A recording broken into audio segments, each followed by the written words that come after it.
Hi everyone, I'm Lisa Baudouin. Welcome to Lisa's chat room. Today in this video, I'm going to be talking about tennis shoes. I'm going to follow up with my final thoughts on how I remove formaldehyde or the chemical finishing sprays in tennis shoes. Before I begin, I must disclose that this video is basically for entertainment purposes only. I suffer from formaldehyde allergies or allergies to chemicals like that. So what I'm trying to do is share this information. However, whatever I share with you, if you try it or you use it, you must do so at your own risk and peril. I suggest that once you've watched my videos, okay, and I have a whole playlist, I suggest that after you watch them, you go out and do some research of your own. Now, I will also link the very first video about this in the description so that you can start with that in the playlist. And so I don't want to constantly repeat myself except to say that I'm highly allergic to chemical finishing sprays is what they're called, formaldehyde, and the preservatives. And I will be making a lot more videos as we go. Right now, the videos are basically to help those that have the allergies and to create awareness to those who don't. A place to find a way to make what I call playbook plans. And again, watch that first video. You'll find out more about that. But to make these plans, and these videos are breaking down each one of those plans. All right. So today, my final thoughts on this type of material, okay, tennis shoes. And there are now more and more products that are coming out that are formaldehyde free, chemical finishing free.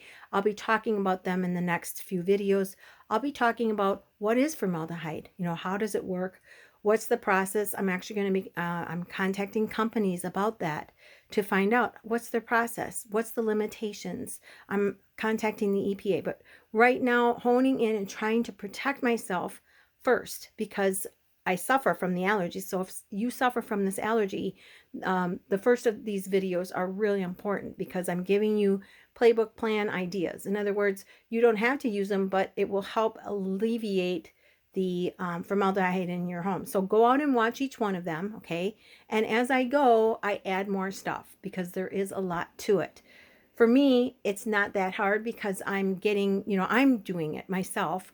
And it's a lot harder to tell you than it is to do it.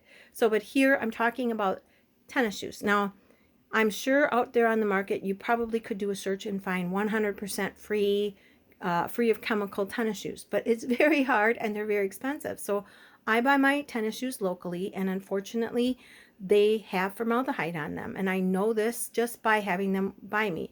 All the new things, and what I've done is I'm not going to guess anymore. I just literally assume, okay, that everything has it.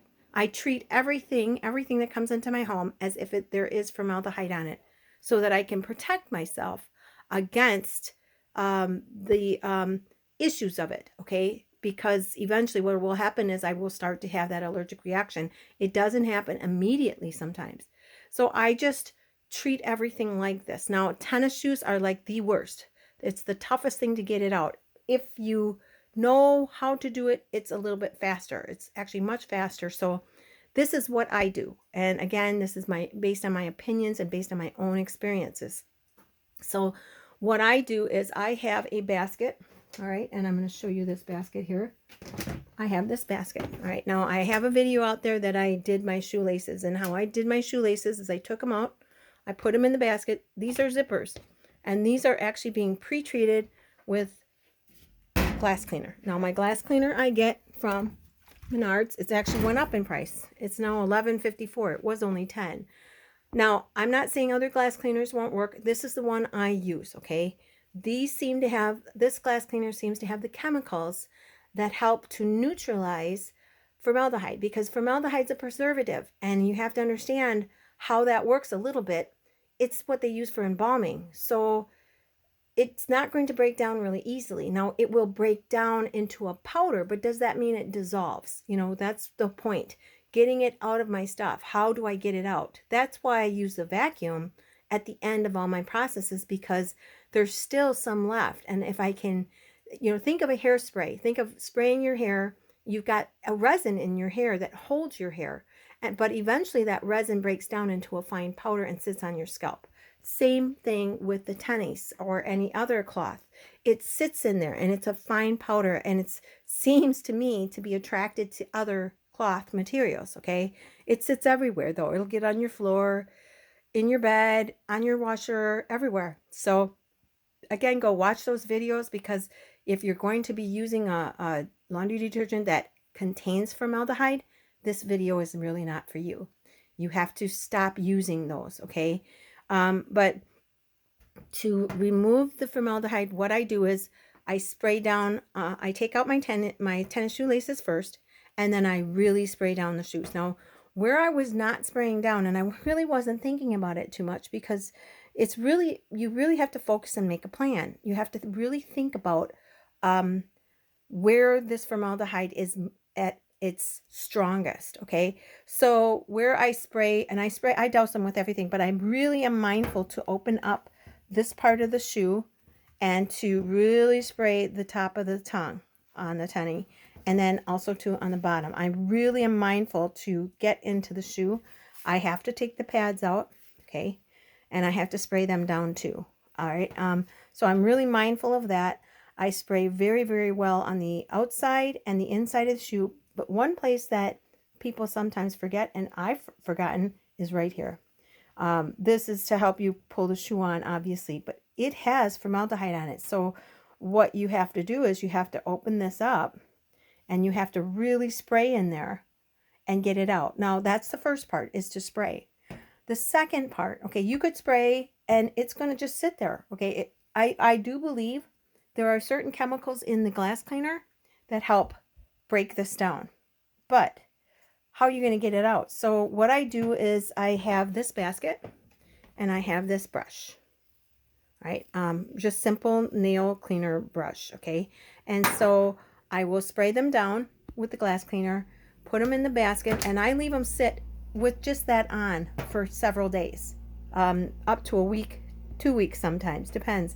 I'm really busy with other things, so I just let them sit in this basket. I cover it and I stick it over on the, the area right over here is where I stick it. And then what I do is after that, then I will fill up the basket and I will rinse them off. But I will use this because you need to agitate the chemical residue out of the tennies. And the one place that people forget is right here, right? You have to open that up. You have to get in there. That's one of the places that I've forgotten. And trust me, it's there. I can actually feel, even with all the cleaning I've done on these shoes, which is a lot, I still feel it. So make sure you open that up and spray that really, really well and clean that really, really well. Now, I always use my rubber gloves when I'm doing this, okay? And I don't use, by the way, I do not use rubber gloves with a lining, because guess what? You guessed it, okay? I look at things that any kind of material, even if it doesn't have the formaldehyde, I just assume that it does. So I use just normal rubber gloves. I get these at the dollar store, pretty inexpensive. And I have several pair in case they go bad. I wash my dishes with these, so if I poke a hole in it, I just bring them downstairs and use them here. It's perfect. So I'm using them over and over because a little hole isn't really going to get too much formaldehyde in it, okay? So that's what I do to handle my stuff and how I really use these gloves to the fullest, okay? So anyway, back to the tennies. I put them in here and I let them sit for about, I would let them sit for 2 days, but or 2 weeks, but I'm constantly spraying them and take the shoelaces out. Make sure you spray in all these little shoelace holes. Make sure you get under the tongue and then in the shoe itself and really get in here and then rub it with, with your gloves on, rub it really good, really agitate it. And I do that when it's under the water, and I'm really agitating that to get that out because it's in there too. And what will happen is it will break down, but it will stay in the shoe, okay? And then eventually it will dissipate, with wear and tear. And really what I think is happening is it's getting out of the shoe with agitation. Your foot goes in there, it pushes some of that powder out, or, it widens it up and the powder goes out. Because by the time it's broken down, I believe it's a fine powder. Okay, I don't believe it completely dissipates. I think that's why they use it for embalming. Now, again, I'm going to do research on that, right? I will be doing more research on that in future videos, but this I thought was really important to make sure that you know to agitate. And I don't know if I've mentioned that before. You have to rub it out.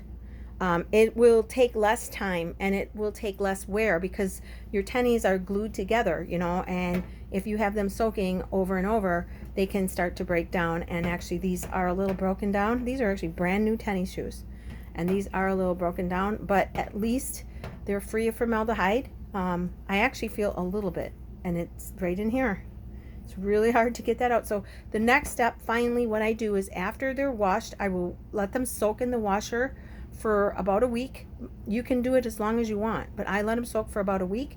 Take them out, you know, wash them several times. I do the washing just like I wash new clothes, new items.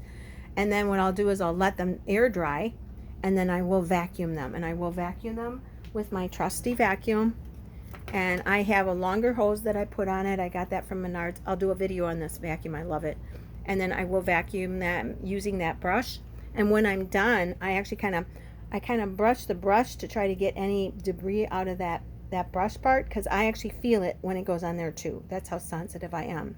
But this whole video is, these videos are to help people that have the allergies first, to help them remove it. And then secondly, to help people at least reduce the formaldehyde. So the more you use these habits, the less formaldehyde you'll have in your clothes. Of course, if you're going to be wearing new clothing without washing them, and if you're not going to, if you're going to be using detergents and fabric softeners that have formaldehyde and chemical finishing in it, then these videos really aren't for you. You're not really going to reduce anything. So being mindful is really important, right? So that's it for this video. I hope you've gotten something out of it. If you have, please click that like button. I'd like to know. I am slowly starting to get more subscribers, so thank you. Please share this with your friends and families and hit the notification and subscribe. And that's about it. So please stay safe and stay healthy until I see you again next time in Lisa's Chat Room.